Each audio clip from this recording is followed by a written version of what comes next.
Shinjuku, Japan, October 17th, 2012.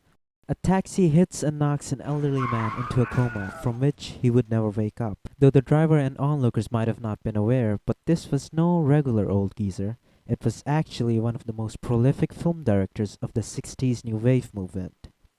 Of course, while working under the subcategory of pink films.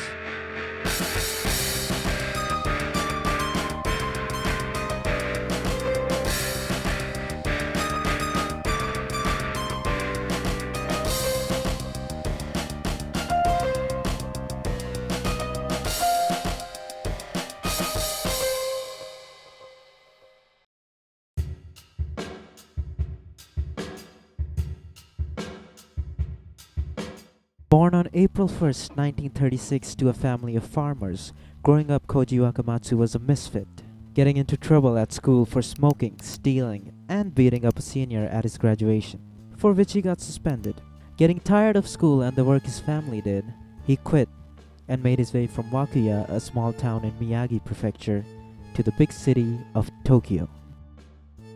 He started working as a day laborer on many different construction sites, up until a day he was working in a candy factory and one of the other laborers fell into a big vat of boiling liquid candy and died. Seeing how the employers did not do anything to compensate for this accident, Wakamatsu left the line of work angry. He worked some other odd jobs before he ran into a gangster while in Shinjuku, through whom he joined the Yakuza.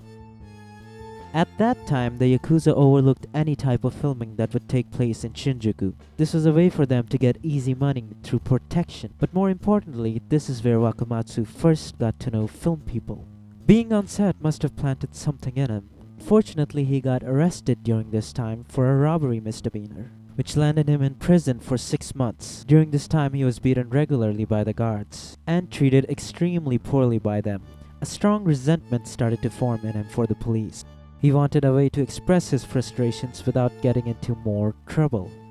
Upon his release, he quit the Yakuza in search of work which fulfilled his desires. He first tried to become a novelist but quickly switched his focus to films since he wasn't quite confident in his writing ability, and because, in his own words, in films, he could kill cops without going to prison. Because of his previous work as a Yakuza member, he knew a producer and approached him begging to become an apprentice. The producer agreed and Wakamatsu started his work. And though ADs would bully him, he did not let that stop him. Soon he would become an assistant director on a project which would fall apart right before filming was supposed to begin. This left Wakamatsu devastated. He thought about returning home to his family and giving up. But when contacted by an actor friend who invited him to dinner and told him that upon his observations, Wakamatsu had what it takes to become a director. After this meeting, Wakamatsu threw a script together for what would become his first feature film titled Sweet Trap.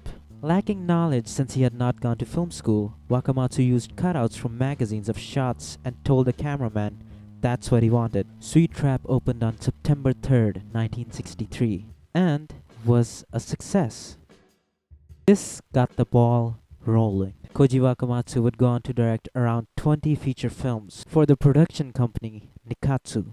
His successful studio career ended when he left due to feeling betrayed by the studio. This was due to the fact that they had not given proper domestic distribution for his film Secrets Behind the Wall, which played at the 15th Berlin Film Festival to an overwhelmingly good reaction. Wakamatsu started his own production company and started making films that blended sex, violence with political themes, a key difference being that now Wakamatsu was working on a tight budget. This meant his films became more grounded, usually taking place over a handful of locations and very few actors. They were also shot quickly, usually between 4 to 7 days, with a budget of around 1 million yen. His films became more atmospheric, usually backed up with a jazz soundtrack. During this time, he made some of his most well-known films, Violated Angels,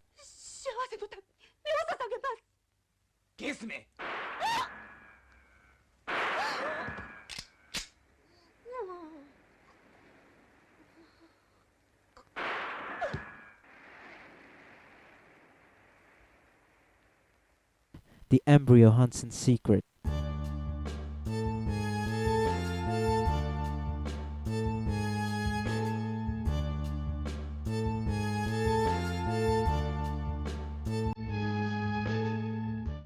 and perhaps his masterpiece, Go-Go Second Time Virgin.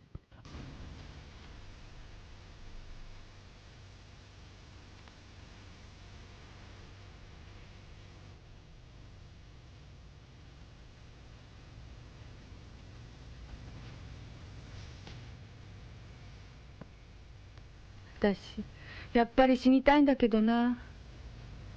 あんた殺してくれない？嫌だよ。 All these films are extremely violent with dark themes and deal with death in more than one way, but they are also very poetic and profound. 嘘じゃない。私あんたを愛してるわ。嘘だ、知らないよ。知らなくたっていいわ。愛したんだから。さあ十分でしょ。殺す理由には十分でしょ。